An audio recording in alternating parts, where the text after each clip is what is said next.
परी जानती थी अथर्व से इस वक्त बहस करना बेकार है, इसलिए वो उसी तरह लेती रही और उसने अपनी आंखें अथर्व से हटा ली। अथर्व जब परी के होठों पर ऑइंटमेंट लगा रहा था तब भी परी ने एक बार उसकी तरफ नहीं देखा। ऑइंटमेंट लगाने के बाद अथर्व ने ऑइंटमेंट बॉक्स में डालकर बॉक्स को टेबल पर साइड रख दिया और अगले ही पल अथर्व परी के ऊपर आ गया। ये जख्म जल्दी ही ठीक हो जाएंगे, अथर्व ने परी के चेहरे पर झुकते हुए कहा। मेरे शरीर पर जो तुमने जख्म दिए हैं वो तो ठीक हो जाएंगे, लेकिन उनका क्या जो मेरी आत्मा पर लगे हैं? भले ही ये जख्म भर जाएंगे, लेकिन उनके निशान हमेशा मुझे याद दिलाएंगे कि मैंने अपनी जिंदगी में एक गलत फैसला भी लिया था, परी ने अथर्व की आंखों में देखते हुए कहा। परी की आंखों में इस वक्त काफी दर्द था। अथर्व बस चुपचाप उसके चेहरे की तरफ देख रहा था। अगले ही पल अथर्व परी के ऊपर से उठ गया और अपने लड़खड़ाते हुए कदमों से कमरे से बाहर निकल गया। अथर्व नशे में जरूर था, लेकिन वो अपनी इस हालत को संभालना जानता था। वही परी करवट बदलकर अपना चेहरा तकिए में छुपाए आंसू बहाने लगी। आई हेट यू। मैंने सोचा नहीं था जिसे सबसे ज्यादा प्यार करूंगी, उसी से कभी मुझे जिंदगी में सबसे ज्यादा नफरत भी हो जाएगी, परी ने आंसू बहाते हुए कहा। थोड़ी देर बाद अथर्व फिर से अपने कमरे में आया। परी अपनी शर्ट दोबारा से पहनकर जमीन पर करवट लेकर लेटी हुई थी, जिस वजह से अथर्व की नजर परी की पीठ पर थी। परी जानती थी कि अथर्व वापस कमरे में आ गया था, लेकिन वो हिली नहीं। जब अथर्व जमीन पर उसके पीछे बैठ गया तो परी अब थोड़ा घबरा गई और एकदम से बैठ गई। परी अथर्व की तरफ सवालिया निगाहों से देख रही थी। इससे पहले कि वो कुछ पूछ पाती, अथर्व ने उसे खींचकर अपनी गोद में बिठा लिया। आज मुझे बर्बाद किए बिना मानोगे नहीं ना तुम। अपनी हालत देखी है तुमने? ऐसी हालत में तुम्हें लगता है कि तुम कुछ कर सकते हो? मैं तुम्हें पहले ही बता देता हूँ, अगर तुमने कुछ किया तो तुम्हारे इस जख्म पर बहुत। परी ने गुस्से में इतना ही कहा था कि अथर्व ने उसके सामने उसका फोन कर दिया। बात कर लो उनसे इससे पहले कि मेरा मन बदल जाए, अर्थव ने परी को उसका फोन देते हुए कहा। वहीं परी अथर्व की तरफ हैरानी से देख रही थी। उसे यकीन नहीं हो रहा था कि अथर्व ने उसे उसके माँ बाप से बात करने की परमिशन दे दी थी। उसे याद था कि अथर्व ने कहा था कि अपने माँ बाप से बात करने के लिए परी को अथर्व को खुश करना होगा, लेकिन अभी तक तो उसने ऐसा कुछ किया ही नहीं। तुमने तो कहा था कि मॉम डैड से बात करने के लिए मुझे तुम्हारे साथ आज रात। मैंने तो कुछ किया ही नहीं, तो फिर तुम क्यों परमिशन दे रहे हो? परी इतना कहकर चुप हो गई। मैंने तुम्हें कहा था कि तुम्हें मुझे खुश करना होगा, जो तुमने किया। उसके बदले में तुम्हें मैं ये परमिशन दे रहा हूँ, लेकिन अगर तुम नहीं चाहती तो। अथर्व ने थोड़ा सा फोन पीछे करते हुए कहा ही था कि परी ने एक झटके से उसके हाथ से अपना फोन ले लिया। नहीं, थैंक यू। मुझे नहीं पता मैंने क्या किया, पर थैंक यू, परी ने अपना फोन अपने हाथों में लेते हुए कहा। उसने अपना फोन ऑन किया जो पिछले कई घंटों से बंद था। फोन ऑन होते ही परी की स्क्रीन पर पासवर्ड डालने के लिए कीपैड डिस्प्ले हो गया। उसने एक नजर अथर्व की तरफ देखा, जो तिरछी मुस्कुराहट के साथ उसे ही देख रहा था। तुम्हारे पास बस 5 मिनट है जो बात करनी है, कर लो, उसके बाद मैं तुम्हारा फोन ले लूंगा, अथर्व ने परी की तरफ देखते हुए कहा। परी की आंखें एकदम से बड़ी हो गई थीं और उसने जल्दी से अपने फोन का पासवर्ड डाला, जो अथर्व की डेट ऑफ बर्थ थी। इसीलिए तो अथर्व तिरछा मुस्कुरा रहा था। वो जानता था कि परी के फोन का पासवर्ड उसकी डेट ऑफ बर्थ थी।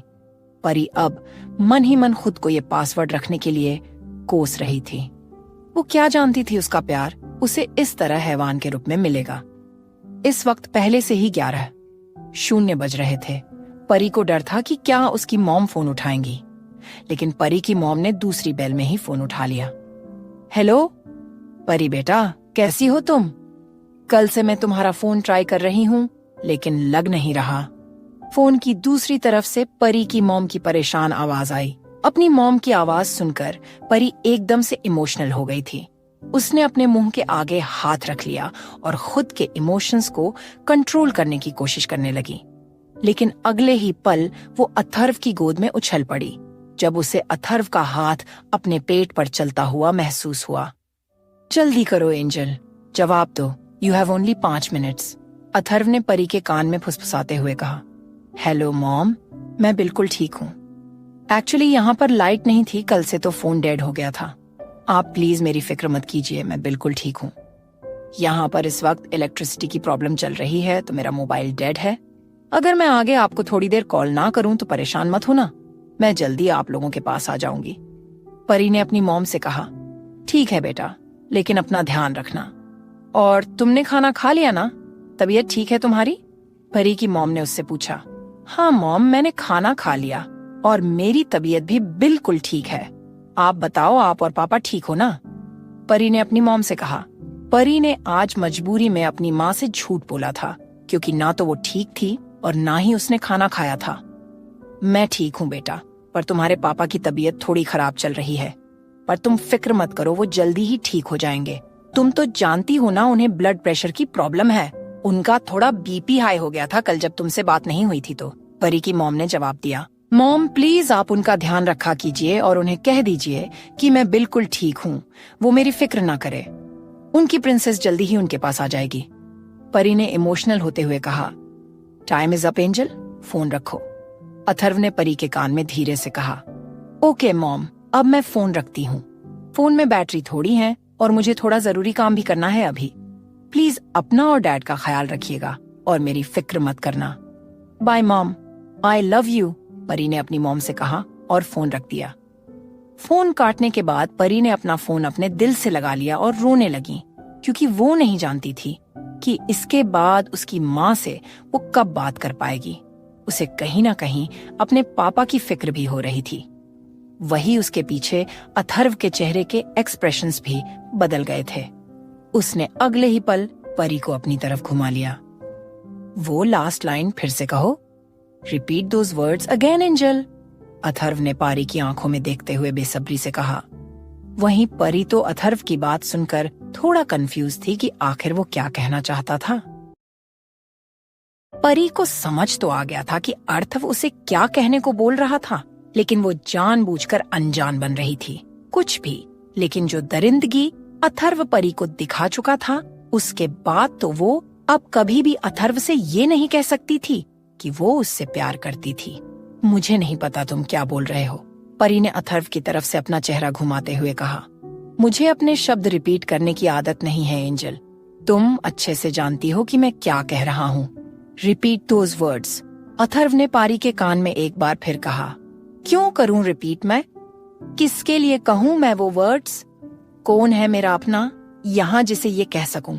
ना तो मेरी माँ मेरे सामने है और ना कोई दूसरा मुझे दिख रहा है जिससे मैं प्यार करती हूँ। परी ने एक बार फिर से अथर्व की तरफ देखते हुए फ्रस्ट्रेशन से कहा।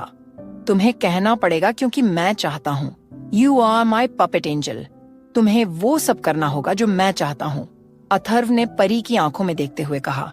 मुझे नहीं कहना तुमसे कुछ भी, जाने दो मुझे, परी ने अथर्व की पाकड़ से छूटने की कोशिश करते हुए कहा। परी इस वक्त बहुत ज्यादा परेशान थी। वो मेंटली और फिजिकली दोनों तरह से ही काफी ज्यादा वीक हो चुकी थी। खासकर इस वक्त तो वो थोड़ा सा अकेला वक्त चाहती थी ताकि वो खुद को संभाल सके, लेकिन अथर्व उसे छोड़ने का नाम ही नहीं ले रहा था। अगले ही पल अथर्व ने उसे जमीन पर फेंक दिया।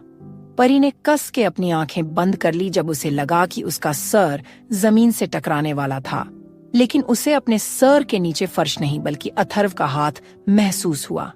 परी ने आंखें खोलकर देखा तो अथर्व उसके ऊपर आ चुका था। परी ने जब उसे खुद पर झुकता हुआ पाया तो जल्दी से अपने दोनों हाथ अथर्व के सीने पर रख लिए। वाई एंजल, तुम मुझसे बहुत प्यार करती थी ना? मैंने हमेशा उस दिन का इंतजार किया जब, अथर्व ने काफी गहरी आवाज में परी की आंखों में देखते हुए कहा। परी उसकी आवाज की नरमी और उसकी आंखों के इमोशंस को देख कुछ देर के लिए शांत हो गई। वो अब उसकी बात सुनना चाहती थी, लेकिन इससे पहले वो अपनी बात पूरी करता अथर्व परी के ऊपर गिर गया। परी को तो ऐसा महसूस हो रहा था मानो उसके ऊपर कोई पहाड़ गिर गया था। परी के हिसाब से अथर्व काफी ज्यादा भारी था। परी ने कोशिश तो बहुत की थी अथर्व को खुद के ऊपर से हटाने की, लेकिन हटा नहीं पाई। इसके बाद उसके पास अथर्व को अपने ऊपर लिए ही लेटे रहने के अलावा कोई ऑप्शन नहीं था। वैसे भी उसके साथ फिजिकल होने से उसका बोझ सहना परी को ज्यादा बेटर लग रहा था। परी के दिमाग में काफी देर तक वो बातें चलती रहीं कि आखिर अथर्व ने उसका फोन उसे लौटाया। क्यों, जबकि परी ने तो उसके साथ रात नहीं गुजारी थी। उसे तो ये भी समझ नहीं आ रहा था कि आखिर उसने ऐसा क्या किया था जिससे अथर्व खुश हुआ था।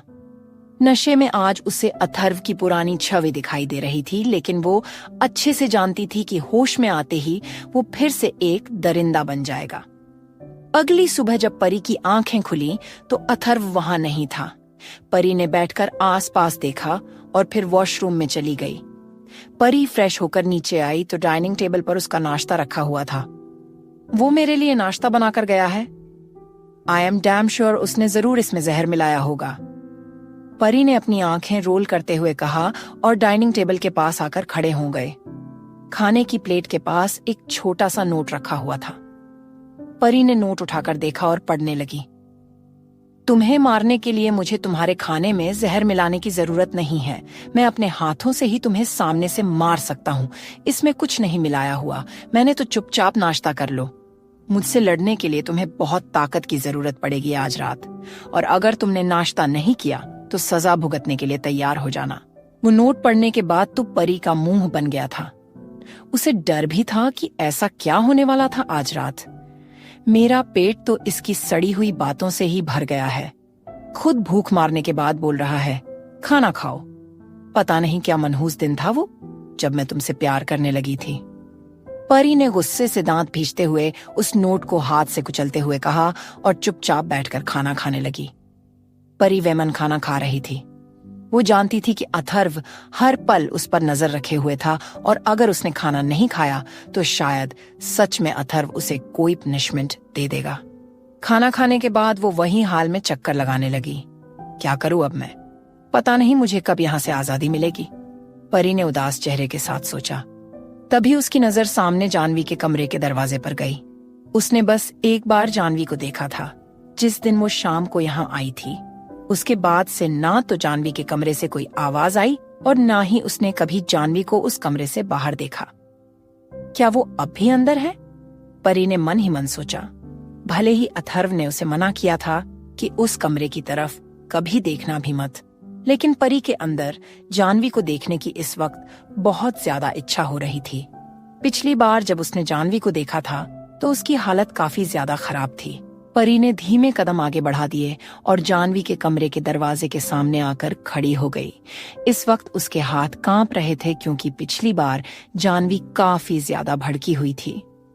परी को डर भी लग रहा था कि कहीं जानवी उसे कोई नुकसान न पहुंचा दे। फिर भी परी ने हिम्मत की और अपनी क्यूरियोसिटी के चलते कमरे का दरवाजा खोला। कमरे का दरवाजा खोलते ही उसकी नजरें जानवी से टकरा गईं, जो इस वक्त बेड पर बैठी हुई थी। जानवी से नजरें मिलते ही परी एकदम से घबरा गई। उसे डर था कि कहीं जानवी उसे देखकर फिर से पैनिक ना करने लगे, वरना चीजें उसके हाथ से भी आउट ऑफ कंट्रोल हो जाएंगी। और आज अथर्व भी वहां नहीं था। लेकिन परी तो तब और ज्यादा हैरान हो गई जब जानवी ने बड़ी नॉर्मली उसे बुलाया। परी, तुम यहाँ पर क्या कर रही हो? जानवी ने परी की तरफ देखते हुए पूछा। जानवी पिछली बार से बिल्कुल अलग लग रही थी। उसके वक्त तो वो पागलों जैसा बिहेव कर रही थी, लेकिन इस वक्त वो बड़ी शांति से अपने बेड पर बैठी हुई थी।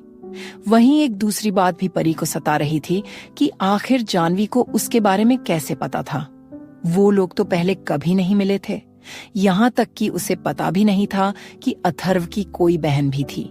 लेकिन जानवी को देखकर ऐसा लग रहा था कि वो परी को अच्छे से जानती थी। आप मुझे जानती हो? परी ने जानवी की तरफ सवालिया निगाहों से देखते हुए पूछा। टन! परी अपने सवाल का जवाब मिलने का इंतजार कर रही थी और हैरानी से जानवी की तरफ देख रही थी। जो लड़की हर वक्त मेरे भाई के दिलों दिमाग में रहती है, उसके बारे में क्या मुझे पता नहीं होगा? जानवी ने एक हल्की सी मुस्कुराहट के साथ कहा। जानवी की बात सुनकर परी और ज्यादा कंफ्यूज हो गई। उसे समझ नहीं आ रहा था कि अथर्व हर वक्त उसके बारे में क्यों सोचता था, लेकिन अगले ही पल उसके चेहरे के एक्सप्रेशंस नॉर्मल हो गए, जैसे उसे अपने सवालों का जवाब मिल गया हो। दिल में तो मैं उसके कभी थी नहीं, लेकिन उसके दिमाग में जरूर थी। मुझे टॉर्चर करने के और दुख पहुंचाने के नए नए तरीके सोचता रहता होगा। उसके दिमाग में बस मेरी इस बॉडी को पाना है। दिल तो है ही नहीं उस हैवान के पास। शुरू से बस मेरे सामने नाटक करते आया। I just hate him. परी ने मन ही मन सोचा। अथर्व के बारे में याद करते हुए उसके चेहरे पर नफरत साफ झलक रही थी। आओ बैठो मेरे पास, वहां क्यों खड़ी हो? जानवी ने बेड को थपथपाते हुए प्यार से कहा। परी थोड़ी हिचकिचाहट के साथ बैठ गई।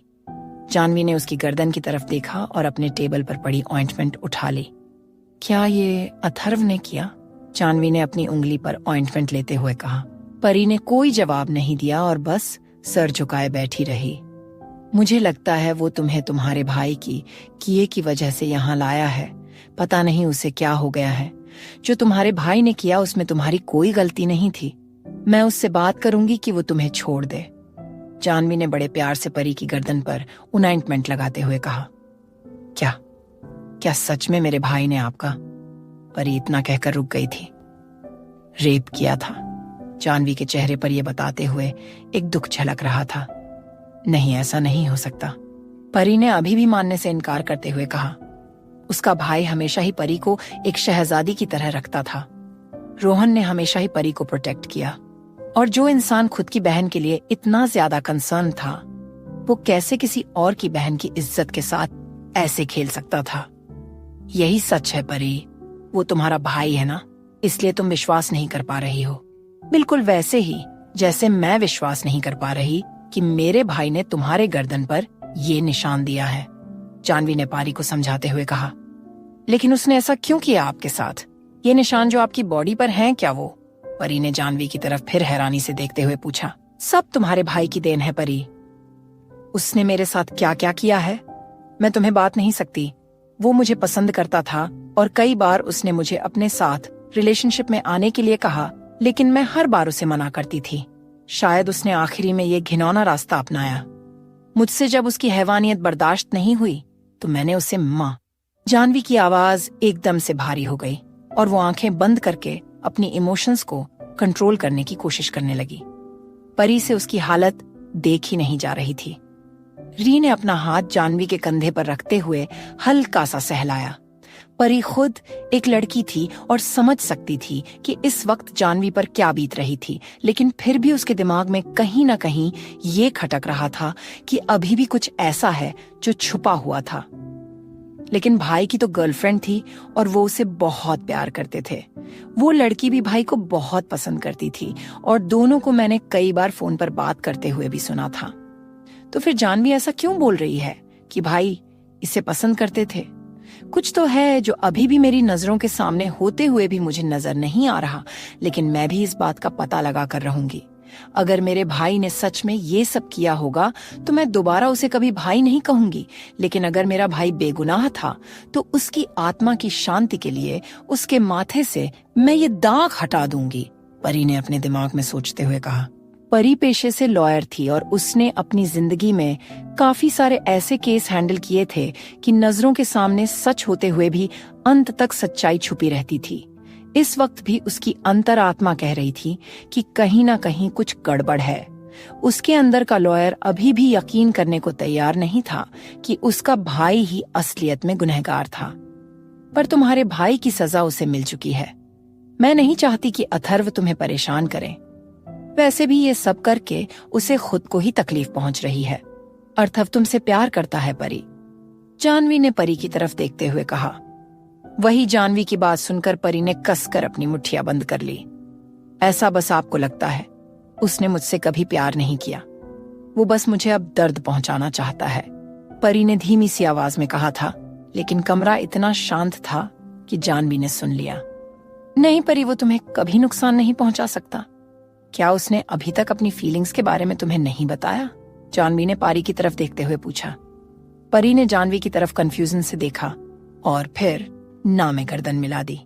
अगर उसने नहीं बताया है तो मैं भी फिर तुम्हें कुछ नहीं बता सकती, लेकिन बस इतना कह सकती हूँ कि वो तुमसे बहुत प्यार करता है, इसलिए उससे घबराने की कोई जरूरत नहीं है तुम्हें। जानवी ने एक मुस्कुराहट के साथ परी से कहा। वहीं परी बस जानवी को कंफ्यूजन से देख रही थी। वो कहना तो बहुत कुछ चाहती थी, लेकिन वो जानवी के सामने उसके भाई के बारे में बुरा कुछ कह नहीं सकती थी। साथ ही उसकी हालत पहले से ही खराब थी। वो आपका भाई है इसलिए आपको अच्छा लगता है। आपने उसकी अच्छी और केयरिंग साइड देखी है। अगर आप देखोगे कि वो मेरे साथ कैसे पेश आता है फिर आपको पता चलेगा कि मैं उसे घबराती क्यों हूँ। पहले मुझे भी लगा करता था कि वो मुझे लेकर बहुत ज्यादा केयरिंग और प्रोटेक्टिव है, लेकिन उसने खुद मेरा ये वहम तोड़ दिया। वो सब कुछ उसने बस मेरे करीब आने के लिए किया। वो बस मेरी बॉडी चाहता है और प्यार तो उसे मुझसे कभी था ही नहीं। परी ने अपने ख्यालों में खोए हुए सोचा। तभी कमरे का दरवाजा एकदम से खुल गया और परी चौंक कर बेड से खड़ी हो गई। दरवाजा इतने गुस्से से खोला गया था कि वो दीवार से लगा और कमरे में एक जोरदार आवाज गूंज गई थी। दरवाजे पर अथर्व इस वक्त बेहद गुस्से में खड़ा हुआ था। What the hell are you doing here? Atharva ने गुस्से भरी आवाज से परी की ओर देखते हुए चिल्लाया। वही परी की तो पूरी बॉडी में करंट दौड़ गया था। वो नहीं जानती थी कि इस गलती की अथर्व उसे क्या पनिशमेंट देगा, क्योंकि अथर्व ने उसे साफ साफ वार्निंग दी थी कि उसकी बहन के कमरे से दूर रहना। अथर्व परी को गुस्से से घूर रहा था और वहीं परी की डर के मारे सांस अटकी हुई थी। मैं कुछ पूछ रहा हूं, क्यों आई यहां मेरे मना करने के बावजूद? अथर्व ने एक एक शब्द परी को देखकर दांत भींचते हुए कहा था। वो मैं बोर हो रही थी तो बस इसे थोड़ा बात करने के लिए बुला लिया था मैंने। जानवी ने अथर्व की तरफ देखते हुए कहा। इससे वाहियात बहाना नहीं मिला तुम्हें? जानवी, तुम्हें इस नौकरानी से बात करने की कोई जरूरत नहीं है, दूर रहो इससे। अथर्व ने जानवी की तरफ देखते हुए कहा। अथर्व, तुम क्या कर रहे हो? ऐसे तुम खुद को ही। जानवी ने इतना ही कहा था कि अथर्व ने उसकी बात काट दी। जानवी, तुम्हें आराम करना चाहिए, मैं थोड़ी देर बाद तुमसे मिलने आऊंगा। अथर्व ने जानवी की तरफ देखते हुए कहा और फिर परी की कलाई पकड़कर उसे लगभग घसीटता हुआ कमरे से बाहर ले गया। कमरे से बाहर निकलकर अथर्व ने दरवाजा बंद कर दिया और परी को अपने साथ खींचकर किचन की तरफ ले गया। परी की तो डर के मारे जान निकल रही थी कि अथर्व उसे किचन की तरफ क्यों लेकर जा रहा था। कहीं इसका प्लेन मुझे काटकर फ्रीजर में लगाने का तो नहीं है? परी ने अपने मन में सोचते हुए कहा। फिलहाल तो ऐसा करने का मेरा कोई मूड नहीं है, लेकिन अगर तुम दोबारा से ये गलती दोहराओगी तो फिर मैं तुम्हें जरूर काटकर फ्रीजर में लगा दूंगा। अथर्व ने परी को किचन में लाकर एकदम से छोड़ते हुए कहा। फिर मुझे यहाँ क्यों लेकर आए हो तुम? परी ने थोड़ी घबराई हुई आवाज में अथर्व की तरफ देखते हुए पूछा। कभी अगले ही पल परी के दिमाग में ख्याल आया कि शायद अथर्व उसे जलाना चाहता था। ये ख्याल आते ही परी अंदर तक कांप गई थी। Shut up! अगर तुम्हें जला दूंगा तो फिर यहाँ काम कौन करेगा? अथर्व ने मुंह बनाकर परी की तरफ देखते हुए कहा। वहीं परी आंखें फाड़े अथर्व की तरफ देख रही थी। उसे तो समझ ही नहीं आ रहा था कि आखिर अथर्व उसके मन की बातें पढ़ कैसे ले रहा था। मुझे ऐसे देखना बंद करो और जल्दी से 4 लोगों का खाना बनाओ।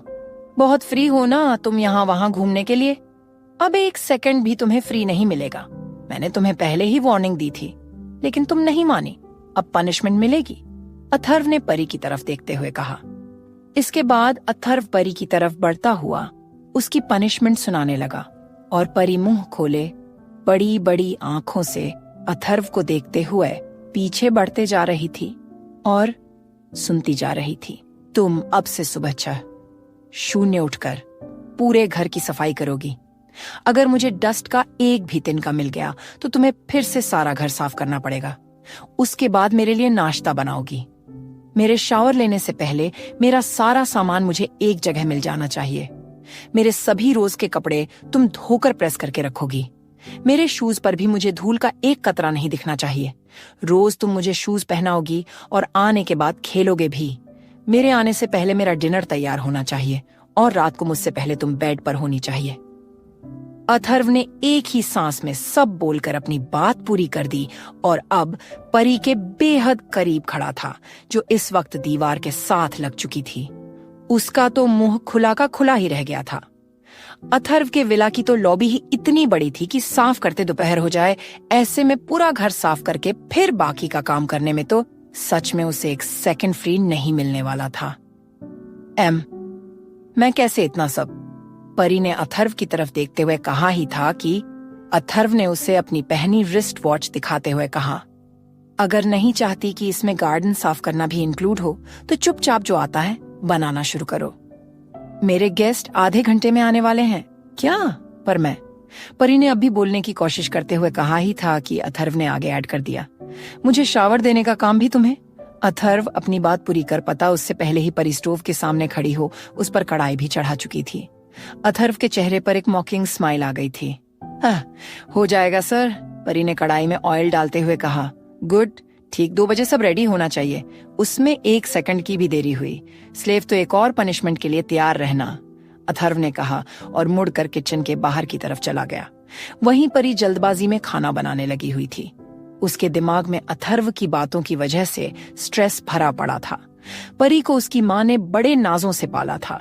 उसने कभी घर के काम किए ही नहीं थे। उसका फोकस बस अपने सपने को पूरा करने पर था, जो उसने किया भी। टॉप के लॉयर्स में से एक थी परी ओबेरॉय, लेकिन आज अथर्व ने उसे बस एक नौकरानी बनाकर रख दिया। I hate you Atharv Khurana. मुझे पता था वो सारा असर शराब का था। अब देखो फिर से एंजल से स्लेव हो गई मैं। तुम मेरी सेल्फ रिस्पेक्ट को कुचलना चाहते हो ना? घर के बाकी काम तो ठीक, लेकिन शूज भी। एक दिन इस नर्क से निकल कर रहूंगी मैं, परी ने गुस्से से अपने आंसू पोंछते हुए कहा। 2 बजने वाले थे और लगभग सारा खाना तैयार होने ही वाला था। You have only 5 second more slave, जल्दी करो वरना। अथर्व ने इतना ही कहा था कि परी की अगली हरकत ने उसकी आवाज गले में ही रोक दी। परी अथर्व की बात सुन पैनिक करने लग गई, क्योंकि उसे स्टोव से बर्तन उतारने के लिए कपड़ा नहीं मिल रहा था। पहली वाली पनिशमेंट ही इतनी बड़ी थी कि दूसरी के लिए उसके अंदर हिम्मत नहीं बची थी। परी ने एकदम से अपने हाथों से ही गर्म बर्तन उठाकर उतार दिया। दिमाग खराब हो गया तुम्हारा? अथर्व ने एकदम से परी के पास आते हुए चिल्लाया। अथर्व ने बिना वक्त गंवाए परी के हाथों को पकड़ वॉश बेसिन के पास आ गया और पानी के नीचे कर दिया। ये क्या बेवकूफी थी एंजल, ज्यादा जल जाता था। अथर्व ने इतना ही कहा था कि परी ने उसकी बात काट दी। 2 बजे से पहले खाना तैयार हो गया है सर। वैसे भी तुम मुझे दर्द ही देने लाए हो जो मुझे हो रहा है, क्या ही फर्क पड़ता है? परी ने आंसू भरी आंखों से अथर्व की तरफ देखते हुए कहा। वहीं अथर्व अब चुप हो गया। उसने परी के हाथ छोड़ दिए।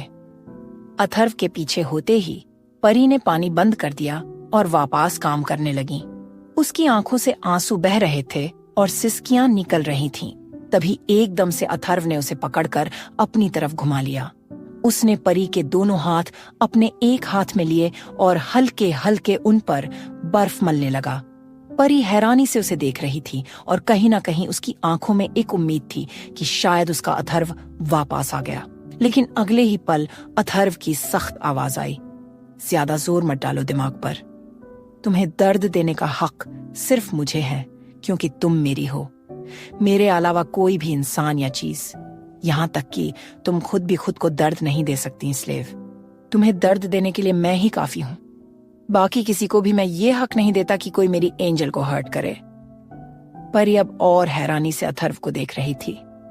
उसे अथर्व इस वक्त एक पॉजेसिव साइको लग रहा था। उसकी ये साइड उसे और ज्यादा डरा रही थी। और एक बात एंजल, तुम उनमें से किसी से भी बात नहीं करोगी। तुम मेरी नौकरानी हो और किसी और आदमी से बात करने की तुम्हें इजाजत नहीं है, अथर्व ने परी की तरफ देखते हुए कहा। परी को अब गुस्सा आने लगा था। उसे पसंद नहीं था कि कोई दूसरा उसकी जिंदगी कंट्रोल करे। परी को अपनी जिंदगी में सबसे प्यारा था। उसकी आजादी, सेल्फ रिस्पेक्ट, लिबर्टी सब अथर्व छीन रहा था। परी के आंखों के सामने जो अथर्व था, परी उसका ऑब्सेशन, पोजेशन और जुनून को डिफाइन करने वाला हर एक शब्द बन चुकी थी, जिससे इतना तो तय था कि अथर्व उसे खुद से दूर नहीं जाने देने वाला था। 2:30 बजे के आसपास अथर्व हॉल में बैठा हुआ था और उसके सामने वाले सोफे पर 2 आदमी बैठे हुए थे। हमें बहुत खुशी हो रही है कि हमें आपके साथ डील करने का मौका मिल रहा है, मिस्टर खुराना। अमेरिका की कंपनी का वो प्रोजेक्ट हमारे लिए काफी ज्यादा फायदेमंद साबित हो सकता है।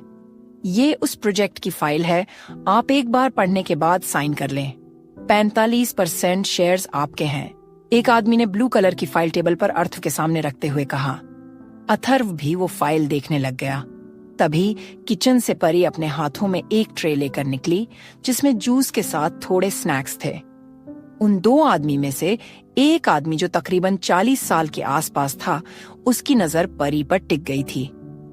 परी ने चुपचाप ट्रे टेबल पर रख दी और मुड़कर वहां से धीमे कदमों के साथ आगे बढ़ गई।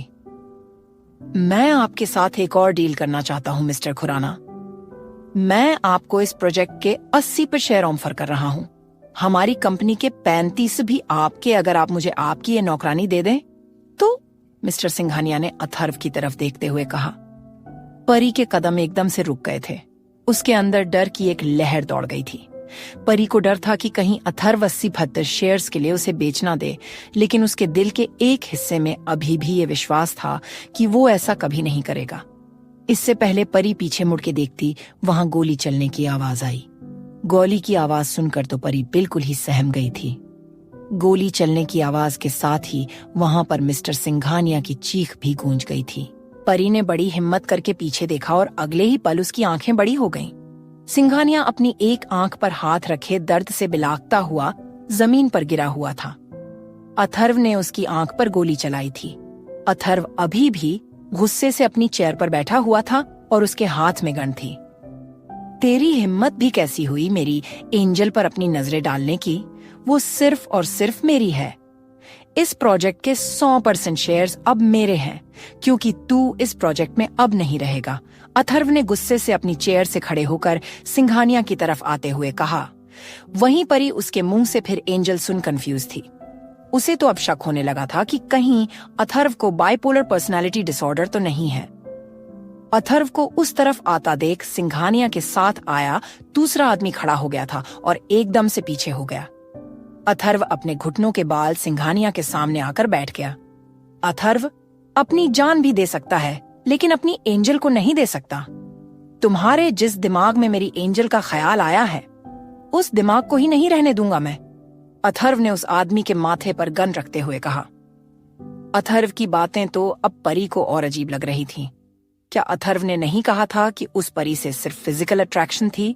तो फिर वो ऐसी बातें क्यों कर रहा था जैसे को परी से बेइंतहा मोहब्बत करता हो? इससे पहले वो आदमी या परी कुछ रिएक्ट कर पाते, वहां पर दूसरी गोली चलने की आवाज गूंज गई।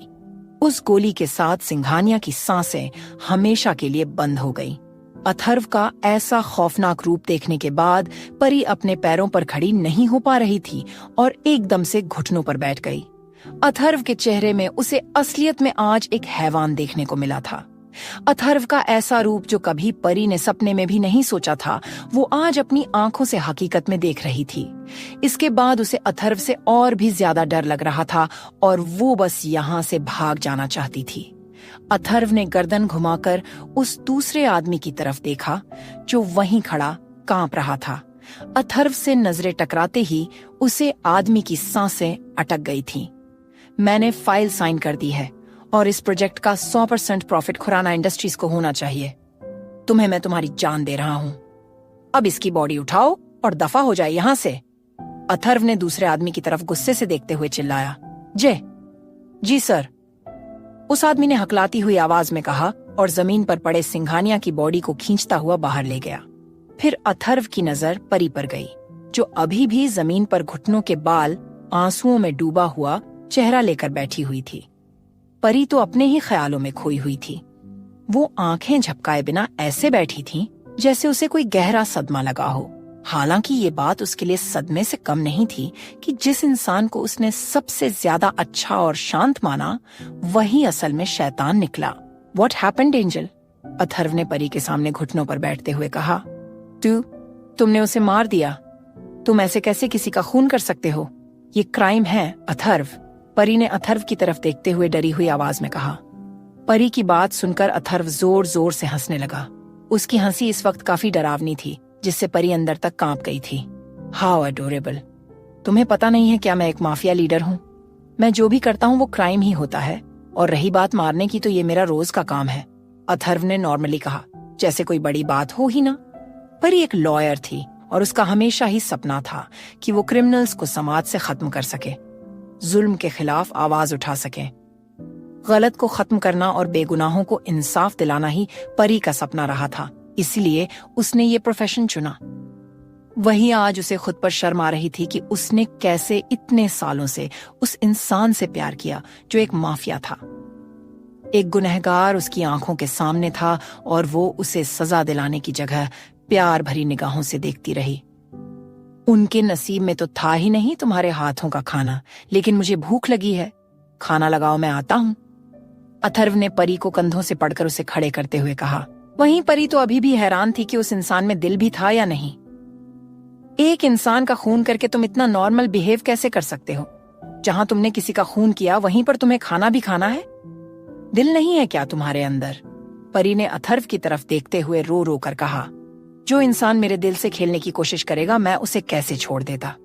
मैंने उसे बिना वजह नहीं मारा है, तो ड्रामा बंद करो और जाकर मेरे लिए लंच सर्व करो। तुम यहाँ की मालकिन नहीं हो जो मुझसे सवाल पूछने का हक रखती हो। नौकरानी हो, तुम मेरी और अपनी औकात में रहो। अथर्व ने परी की तरफ देखते हुए फ्रस्ट्रेशन भरी आवाज में कहा और मुड़कर चला गया। वहीं परी को उसके शब्दों का मतलब समझ नहीं आया था। उसके दिल से खेलने से उसका क्या मतलब था? और फिर से वो उसकी बेइज्जती कर रहा था, जबकि कुछ देर पहले उसने परी के लिए ही किसी की जान तक ले ली थी। वो अपने दिमाग में हजारों सवाल लिए किचन में चली गई। लगभग 10 मिनट बाद परी अथर्व का लंच लेकर किचन से बाहर आया गई थी। उसने देखा तो वहां से खून के निशान बिल्कुल साफ हो चुके थे। अथर्व ने अपने आदमी से कहकर पहले ही वहां पर सफाई करवा दी थी। मुझे डिनर नहीं, लंच चाहिए। इतना धीरे क्या चल रही हो तुम? थोड़ा जल्दी करो। अथर्व जो डाइनिंग टेबल पर बैठा था, उसने परी को देखते हुए सर्द आवाज में बोला।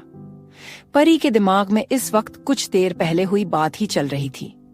इस वजह से वो हाल में देखते हुए धीमे कदमों से चल रही थी। लेकिन अथर्व की आवाज आते ही परी जल्दी से डाइनिंग टेबल के पास आ गई और उसने खाना अथर्व के आगे लगा दिया। सिट। अथर्व ने अपनी गोद की तरफ इशारा करते हुए कहा। परी में इस वक्त हिम्मत नहीं थी कि अथर्व को मना कर सके, इसलिए वो बिना बात को आगे बढ़ाए चुपचाप उसकी गोद में बैठ गई। ईट। अथर्व ने परी की तरफ देखते हुए कहा। मैं नहीं खा सकती, मुझसे नहीं होगा। तुम्हारे लिए एक छोटी सी बात है, लेकिन मैंने पहली बार किसी को अपनी आंखों के सामने मरता देखा है। परी ने भारी आवाज में इतना ही कहा था कि अथर्व ने उसकी बात काट दी। तो आदत टाल लो, क्योंकि अपनी पूरी जिंदगी में तुम्हें ऐसी कई मौतें देखनी है। अब बातें बंद करो और खाओ चुपचाप, फिर मुझे भी खाना है। या चाहती हो कि अपने हाथों से तुम्हें खिलाऊं? अथर्व ने परी की तरफ देखते हुए सर्द आवाज में कहा। परी अथर्व की बात सुन घबरा गई। वो अथर्व के उन हाथों से खाना नहीं चाहती थी जिनसे अभी अभी उसने एक खून किया था, इसलिए उसने वेमन खाना शुरू कर दिया। वही उसका ध्यान फिर मेन डोर की तरफ गया। यहां से तो कोई अंदर नहीं आया था सफाई करने के लिए, मतलब यहाँ कोई दूसरा रास्ता भी है। मुझे जल्द से जल्द वो रास्ता ढूंढना होगा और यहाँ से निकलना होगा। मैं इस हैवान के साथ नहीं रह सकती, परी ने मन ही मन सोचते हुए कहा। परी ने खुद से वादा कर लिया था कि वो खुद को यहाँ से निकाल कर रहेगी। लंच के बाद अथर्व वापस से कहीं चला गया था। वहीं परी फिर से घर में चारों तरफ घूमकर वो सीक्रेट रास्ता ढूंढने की कोशिश कर रही थी। वो ढूंढते ढूंढते एक दीवार के सामने आकर खड़ी हो गई थी। वो वहां पड़े गमले को घूर रही थी। थोड़ी देर पहले ये गमला यहाँ रखा हुआ था, फिर इसकी जगह कैसे बदल गई? परी ने उस गमले को देखते हुए मन ही मन सोचा। उसके सामने इस वक्त एक दीवार थी। उस दीवार को देखकर परी के मन में डाउट हुआ और उसने उस दीवार को टच किया। दीवार को टच करते ही परी के चेहरे पर एक मुस्कुराहट आ गई। वो दीवार कोई ईंट पत्थर की नहीं बल्कि मेटल की दीवार थी। परी समझ गई थी कि उसे रास्ता मिल गया। 5 मिनट बाद परी अथर्व के विला के सामने खड़ी थी। वो जाने से पहले उस जगह को देखना चाहती थी जहां अथर्व ने उसे 2 दिन से कैद रखा था। अब मैं तुम्हारे हाथ कभी नहीं आऊंगी अथर्व खुराना। अपने भाई का केस मैं खुद सॉल्व करूंगी।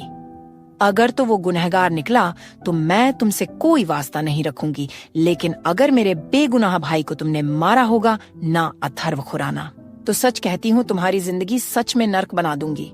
ये वादा है एक बहन का अपने भाई से। अगर वो बेगुनाह साबित हुआ तो तुम्हारा सब कुछ छीन लूंगी, मैं तुमसे, यहाँ तक कि तुम्हारी सांसें भी। परी ने गुस्से से विल्ला की तरफ देखते हुए कहा और अगले ही पल वहां से निकल गई। क्या होगी परी अथर्व से भागने में कामयाब, या ये भी अथर्व की कोई साजिश थी उसे परेशान करने की? परी अपना चेहरा छुपाते हुए रोड पर चल रही थी। वो नहीं जानती थी कि उसे वहां से कहाँ जाना था। वहीं उसे डर भी था कि कहीं अथर्व उसे ढूंढ ना ले। एक तो इस वक्त उसके पास पैसे नहीं थे, जिस वजह से वो कोई गाड़ी भी नहीं पकड़ पा रही थी। मैं कैसे निकलूं यहाँ से? अथर्व भी यहीं कहीं आस पास होगा, कहीं उसकी नजर मुझ पर ना पड़ जाए, परी ने घबराते हुए कहा। तभी उसे किसी का हाथ अपने कंधे पर महसूस हुआ और वो कांप उठी। उसने पीछे मुड़कर देखा तो वहां एक 24 के आसपास का लड़का खड़ा था। हे, आई एम सॉरी अगर मैंने आपको डरा दिया हो तो। आप परेशान लग रही हैं, क्या आपको कोई मदद चाहिए? उस लड़के ने बड़े प्यार से परी से पूछा। हाँ, मैं गलती से यहाँ पर आ गई हूँ और मुझे नहीं पता यहाँ से कैसे निकालना है। क्या आप मेरी मदद कर सकते हो? परी ने रोहित की तरफ देखते हुए पूछा। रोहित उस लड़के का नाम था जो इस वक्त परी की मदद के लिए पूछ रहा था। रोहित देखने में काफी स्ट्रॉन्ग और हैंडसम था। उसके चेहरे की स्माइल और मदद करने के इंटेंशंस उसकी आंखों में नहीं दिख रही थी, लेकिन परी को लगा शायद ये उसका वहम था। जी बिल्कुल, रोहित ने एक मुस्कुराहट के साथ कहा और परी को अपनी गाड़ी के पास ले गया। प्लीज सिट, रोहित ने परी की ओर देखते हुए बोला। पता नहीं क्यों पर परी को रोहित के इतना अच्छा व्यवहार करने के बावजूद भी उसके साथ जाने का मन नहीं था। उसके अंदर एक अजीब सी फीलिंग आ रही थी, जैसे एक इंसान को खतरे के आने से पहले आती है। डोंट वरी, मैं सच में आपको आपके घर छोड़ दूंगा, चलिए, रोहित ने परी की तरफ देखते हुए कहा। परी ने एक गहरी सांस ली और चुपचाप गाड़ी में बैठ गई, क्योंकि उसके पास इस वक्त दूसरी कोई मदद थी भी नहीं थी। क्या आप यहाँ पर किसी को जानती हैं? रोहित ने परी से पूछा। रोहित की बात सुनकर परी के दिमाग में सबसे पहला ख्याल अथर्व का आया, लेकिन उसने रोहित को उसके बारे में कुछ नहीं बताया।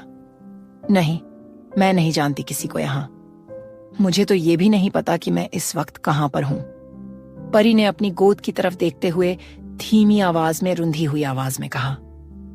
अगले ही पल परी को अपनी थाई पर रोहन का हाथ महसूस हुआ। कोई बात नहीं, मैं छोड़ आऊंगा तुम्हें तुम्हारे घर।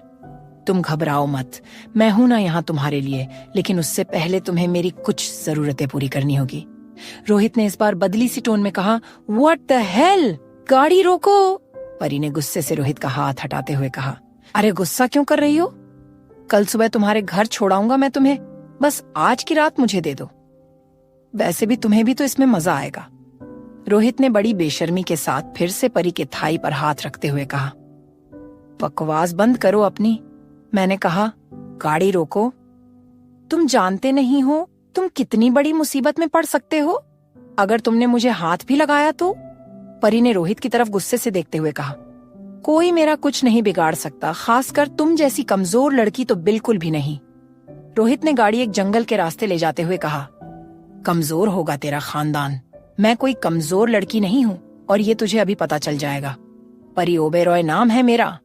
परी ने एकदम से रोहित की नाक पर वार किया, जिससे रोहित का पैर अपने आप ब्रेक पर दब गया। परी जल्दी से गाड़ी से नीचे उतरकर भागने लगी। तभी रोहित भी कार से उतर उसके पीछे आ गया। उसने परी को पकड़ लिया और एक पेड़ के साथ लगा दिया। इस गलती की सजा अब तुम्हें मिलेगी।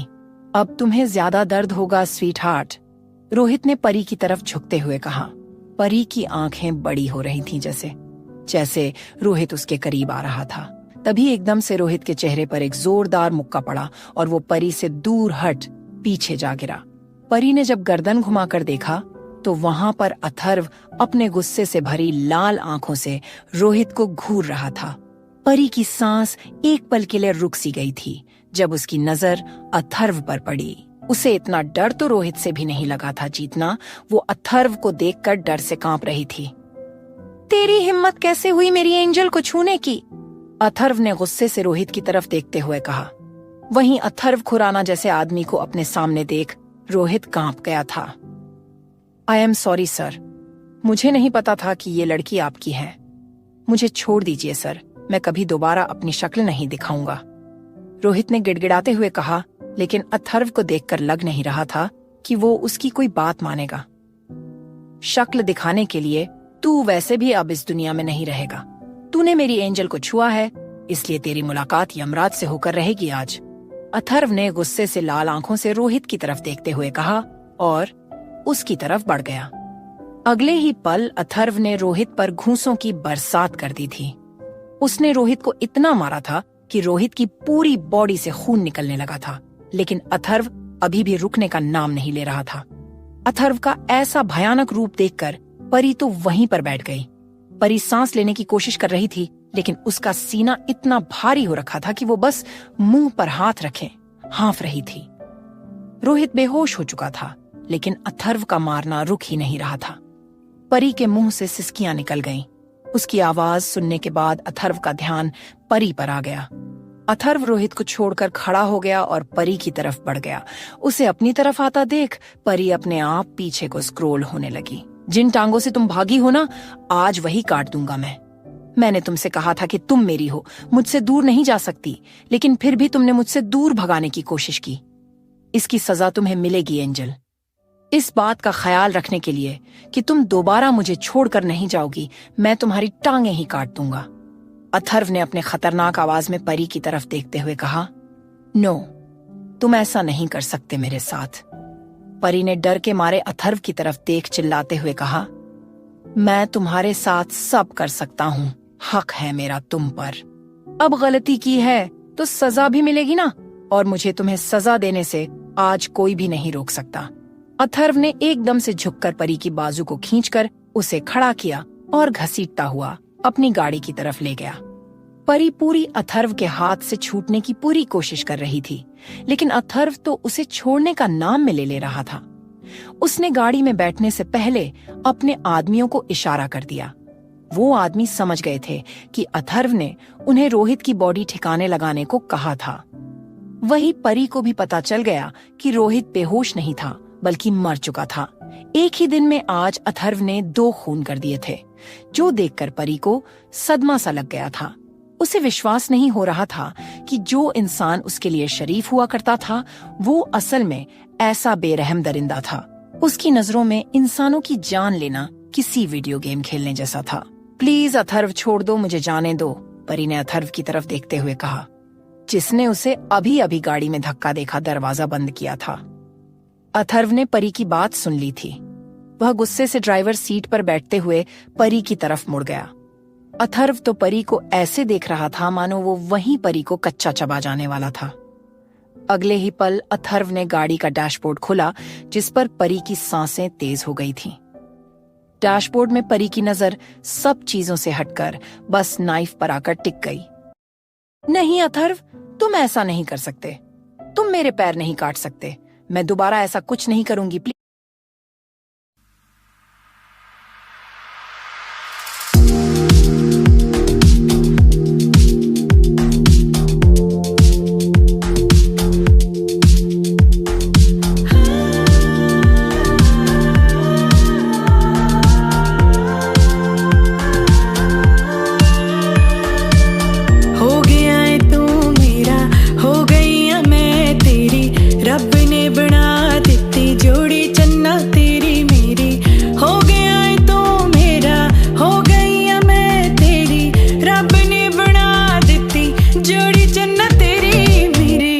चन्ना तेरी मेरी मैनू इंज सजना वे लगी जावे, मैं बाहां विच सारी ही दुनिया समेट लई।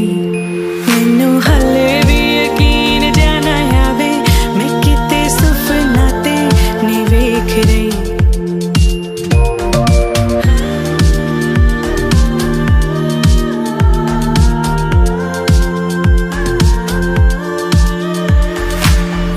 नाल मेरा जुड़ गया नाम वे, मेरे हिस्से आ गई खुशियां तमाम वे। गुड फील कर दिया तेरे नाल खड़ के, तुरा जदों हथ तेरा हत्थां विच फड़ के, हत्थां विच फड़ के। एक गल कहां कही ना जो जावे, जो फील हो रहा है वो हुंदा ना हर एक लई। मैनू हाले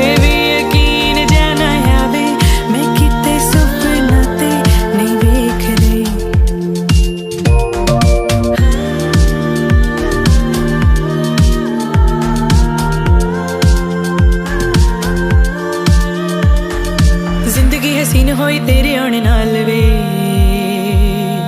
तेरी मेरी जोड़ी सच लगदी कमाल वे।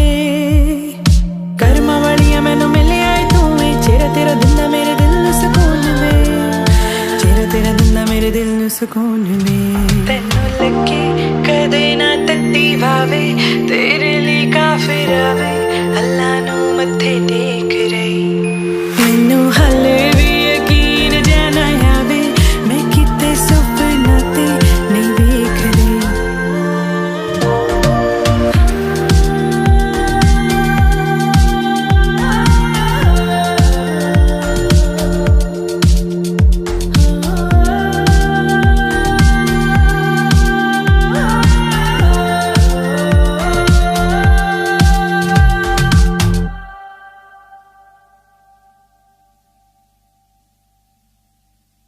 प्लीज ऐसा मत। परी ने गिड़गिड़ाते हुए इतना ही कहा था कि अथर्व की तेज आवाज ने उसकी बोलती बंद कर दी। Shut up. मैंने तुम्हें मना किया था ना कि मेरी परमिशन के बिना बाहर मत निकलना। तुम्हें पता भी है ये एरिया कैसा है। अगर 10 मिनट भी लेट हो जाता तो तुम्हारी यहाँ पर। अब अगर तुम्हारे मुंह से एक भी शब्द निकला तो तुम्हारे पैरों के साथ आज तुम्हारी जुबान भी काट दूंगा। अथर्व ने फ्रस्ट्रेशन से परी की तरफ देखते हुए कहा। परी एकदम से सहम गई और चुपचाप बैठ गई। अथर्व का गुस्सा तो शांत होने का नाम ही नहीं ले रहा था। अथर्व का हाथ डैशबोर्ड की तरफ बढ़ता देख परी की सांस सूखने लगी थी। उसने मान लिया था कि अब उसे कोई नहीं बचा सकता, इसलिए उसने अपनी आंखें बंद कर ली। अथर्व ने एकदम से परी की बाजू खींच थोड़ी ट्विस्ट कर दी, जिस पर परी की चीख निकल गई थी क्योंकि उसे वहां थोड़ी चोट आई थी। उसे महसूस हुआ कि अथर्व ने उसकी बाजू पर नाइफ नहीं कुछ स्टिकी सा रखा था। परी ने आंखें खोलकर अथर्व की तरफ देखा। अथर्व गुस्से से भरा हुआ परी की बाजू पर लगी चोट पर बैंडेज लग रहा था। परी समझ नहीं पा रही थी कि वो असल में गुस्सा किस बात से था। इसलिए कि परी भाग गई थी या इसलिए कि आज परी के साथ कुछ गलत होने वाला था। अगले ही पल अथर्व परी की तरफ झुक गया, जिस पर परी ने उसे दूर करने के लिए उसके सीने पर हाथ रख दिया। परी को लगा शायद अथर्व उसके करीब आने की कोशिश कर रहा था, लेकिन ऐसा नहीं हुआ। वो तो बस परी की सीट बेल्ट लगा रहा था। परी को अपने हाथ पर अथर्व के दिल की धड़कन महसूस होने लगी और वो फील कर पा रही थी कि उसके दिल की धड़कन तो खुद परी के दिल की धड़कनों से भी ज्यादा तेज दौड़ रही थी। परी को याद था अथर्व जब किसी बात से डरता था तो उसके दिल की धड़कन इतनी ही तेज हो जाया करती थी। परी के सामने इस वक्त जो चेहरा था वो उसे चाहकर भी पढ़ नहीं पा रही थी। समझ नहीं पा रही थी कि आखिर अथर्व असल में चाहता क्या था। एक तरफ अथर्व उसके पैर काटने की बात कर रहा था और दूसरी तरफ उसकी मामूली सी चोट पर भी बैंडेज लग रहा था। उसकी सेफ्टी के लिए सीट बेल्ट पहना रहा था। वही ये सच था कि अथर्व परी को खोने के ख्याल से इस वक्त अंदर से बुरी तरह डर चुका था, लेकिन वो अपना ये डर अपने चेहरे पर झलकने नहीं दे रहा था। अथर्व ने परी की सीट बेल्ट लगा दी और पीछे हट गया। अगले ही पल उसकी गाड़ी हवा से बातें करती हुई अथर्व के विला की तरफ बढ़ गई। पूरे रास्ते उन दोनों के बीच बस एक खामोशी थी। लगभग 15 मिनट ड्राइव करने के बाद अथर्व की गाड़ी उसके विला के सामने पहुंच गई। इस बार मैं खुद एश्योर करूंगा कि तुम यहाँ से भाग ना पाओ। तुम्हारे ये पैर बहुत चलते हैं ना, इनकी वजह से तुम बार बार वो करती हो जो मैं नहीं चाहता। पहले मेरे मना करने के बावजूद मेरी बहन के कमरे में गई और अब इनमें इतनी हिम्मत आ गई कि तुम भाग निकली। ध्यान से देख लो अपने सामने। इस विला में मैं तुम्हारी आत्मा तक को कैद कर लूंगा। You are caged by me slave. Atharv ने परी की तरफ देखते हुए अपनी खतरनाक आवाज में कहा। वहीं परी की आवाज तो उसके गले में ही अटक गई थी। वो नहीं जानती थी कि अब आगे अथर्व उसके साथ क्या करने वाला था। थोड़ी देर में अथर्व परी को खींचता हुआ विला के अंदर ले आया। परी पूरी कोशिश कर रही थी कि अथर्व के हाथ से छूट जाए, लेकिन वो तो उसे छोड़ ही नहीं रहा था। अथर्व, छोड़ो मुझे। तुम इस वक्त गुस्से में हो। प्लीज कुछ ऐसा मत कर देना कि तुम पूरी उम्र पछताओ। परी ने अथर्व से अपनी बाजू छुड़ाने की कोशिश करते हुए कहा, लेकिन अथर्व पर तो उसकी बात का कोई असर ही नहीं हो रहा था। अथर्व परी को खींचता हुआ बेसमेंट में ले गया। बेसमेंट में आते ही अथर्व ने परी को एकदम से छोड़ दिया, जिस पर परी मुंह के बल जमीन पर आ गिरी। आसपास का माहौल देखकर परी बुरी तरह से कांप गई थी। अथर्व के बेसमेंट को देख ऐसा लग रहा था मानो वहां इंसानों को टॉर्चर किया जाता था। प्लीज नो, मैंने कहा। ना मैं दोबारा नहीं करूंगी, मुझे छोड़ दो अथर्व, परी ने पीछे पीछे सरकते हुए कहा। अभी भी तुम यही कह रही हो कि मैं तुम्हें छोड़ दूं स्लेव? तुम क्यों ये बात अपना नहीं लेती कि अब तुम्हें पूरी उम्र मेरे साथ ही रहना है? मैं नहीं छोड़ूंगा तुम्हें, कभी भी, समझी? जब तुम मरोगी तब भी मेरी और तुम्हारी एक चीता जलेगी। अथर्व ने टेबल से एक लंबा नुकीला नाइफ लेते हुए कहा। अथर्व के हाथ में वो नाइफ देखकर परी की आत्मा तक सिहर उठी थी। परी तेज तेज पीछे जाने लगी, लेकिन अथर्व ने एक झटके में उसका एक पैर पकड़कर उसे खींच लिया। परी उससे अपना पैर छुड़ाने की कोशिश कर रही थी, लेकिन अथर्व उसका पैर पकड़े उसके सामने घुटनों के बल बैठ गया। अथर्व, नहीं, प्लीज नहीं, ऐसा मत करो।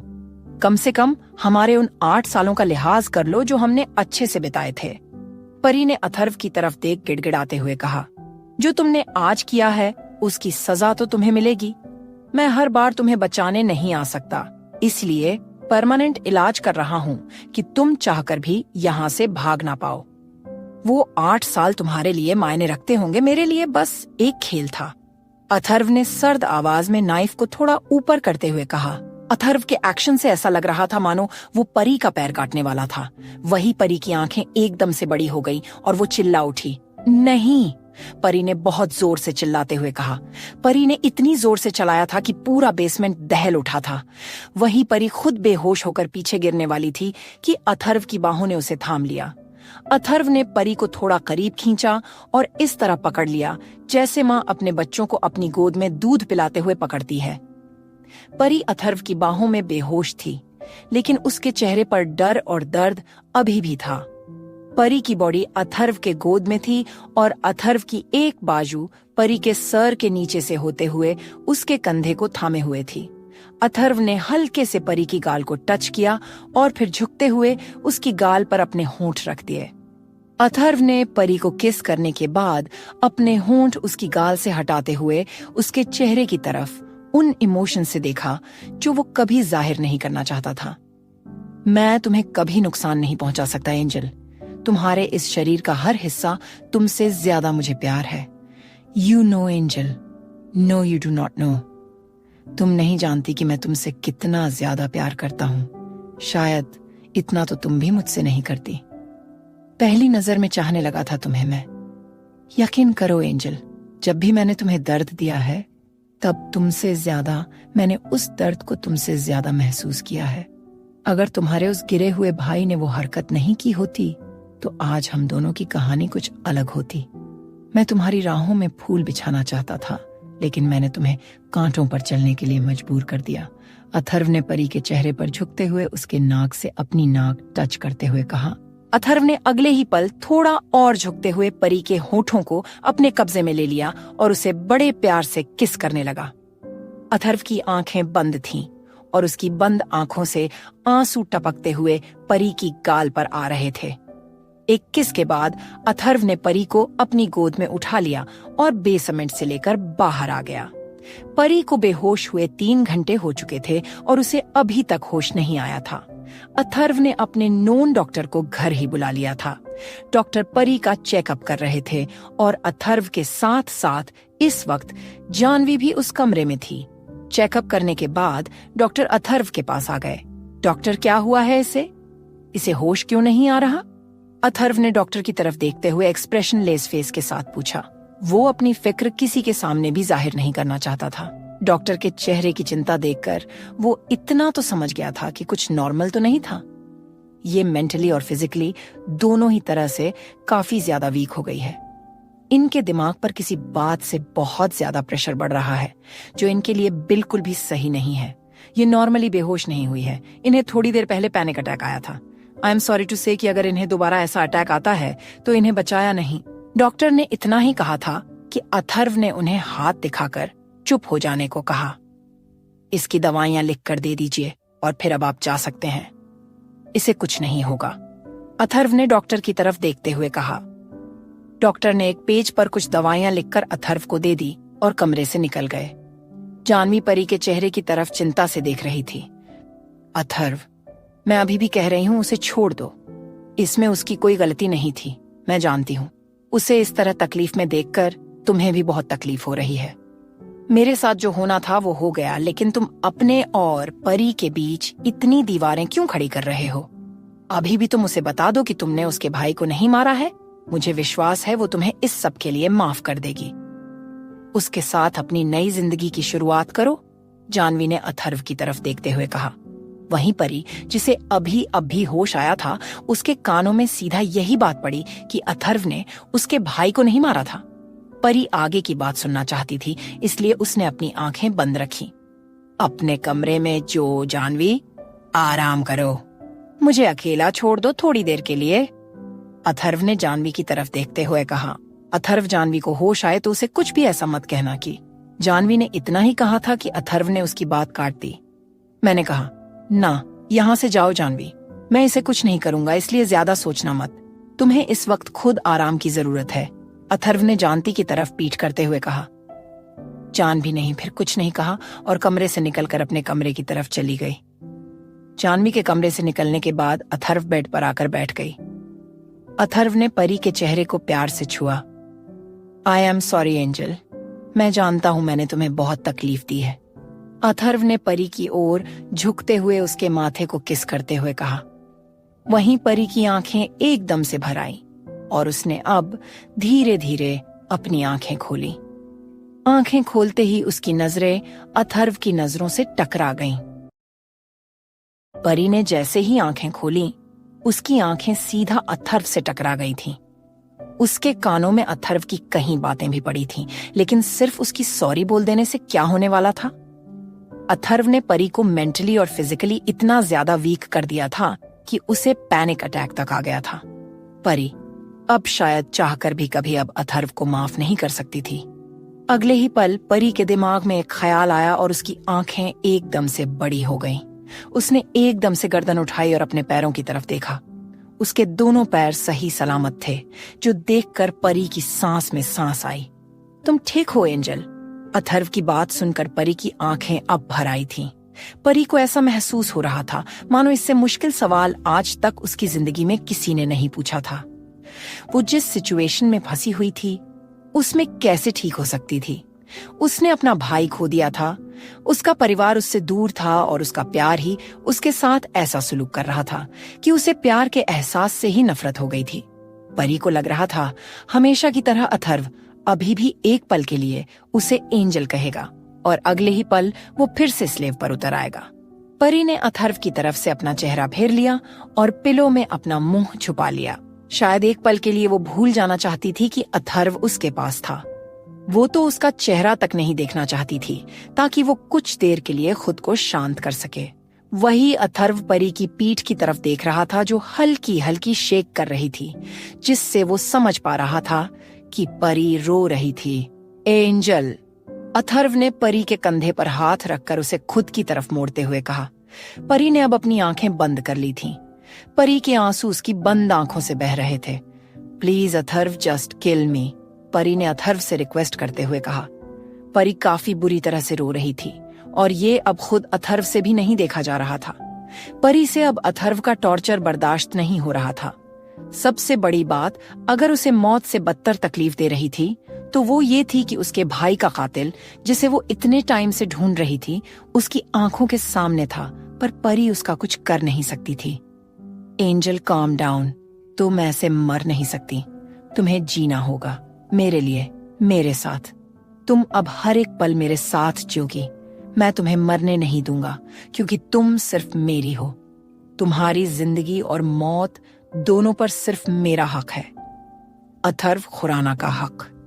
अथर्व ने परी को उसके दोनों कंधों से पकड़कर बिठाते हुए कहा, लेकिन मैं तुम्हारे साथ नहीं जीना चाहती।